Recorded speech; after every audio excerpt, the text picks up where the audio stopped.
तनुता का प्रभाव हम देखेंगे। तनुता का प्रभाव इसमें सबसे पहले चालकता।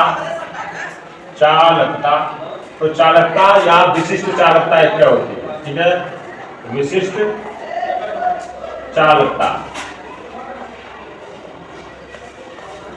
तो तनुता का चालकता या विशिष्ट चालकता पर क्या प्रभाव पड़ता है? राइट। दूसरा है आणविक चालकता। आणविक चालकता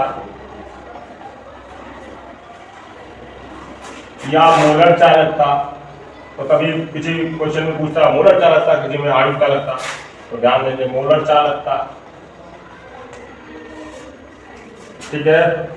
या तीसरा है तुल्यांक चालकता।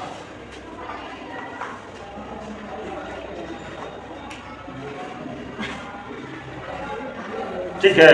तनुता का मतलब क्या हो गया? जैसे जो सेल है उसमें विद्युत अपघट्ट विलयन होता है, विद्युत अपघट्ट विलयन होता है जिसकी सांद्रता होती है। सांद्रता अब तनु करने का मतलब उसमें पानी मिला दिया जाए, डाइल्यूट किया जाए, यानी विलयन को क्या किया जाए? हल्का किया जाए, गाढ़े से हल्का।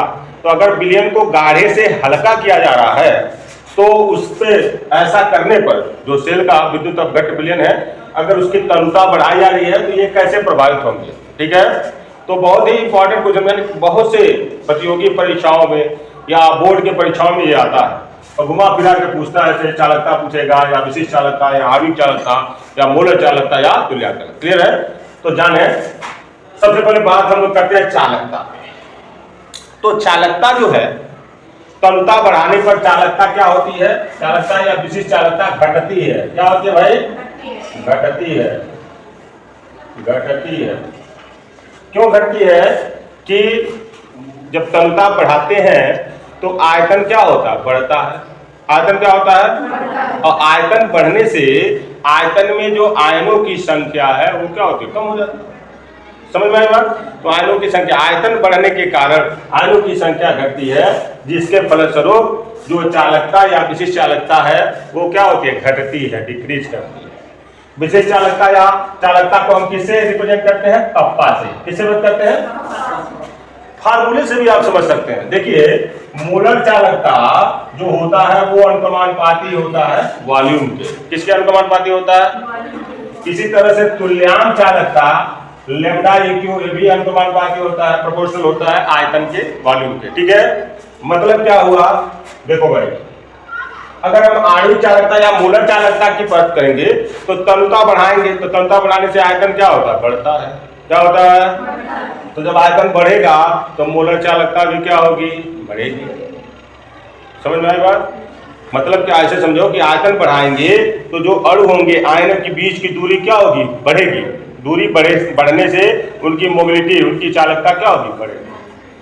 तो तनुता बढ़ाने पर आणविक चालकता या मोलर चालकता क्या होती है? बढ़ती है। क्या होती है? इसी तरह से तुल्यांक चालकता भी आयतन के अनुपाती होता है। तो तनुता बढ़ाने से आयतन बढ़ेगा और आयतन बढ़ने पर तुल्यांक चालकता भी क्या होगी?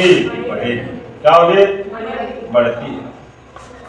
अब देखो एक चीज और, अगर ये प्रोपोर्शनल का साइन हटाते हैं तो ये इक्वल टू कप्पा भी आता है। क्या आता है? अगर कप्पा एक रहता, कप्पा कांस्टेंट है, कप्पा इक्वल टू करो लैम्डा एम अपान क्या होगा? वी होगा। तो ये प्रोपोर्शनल हो जाएगा, यानी व्युत्क्रमानुपाती। तो आयतन बढ़ेगा तो कप्पा का मान क्या होगा? घटेगा। आयतन बढ़ेगा तो चालकता क्या होगी? घटेगी। समझ में आई बात?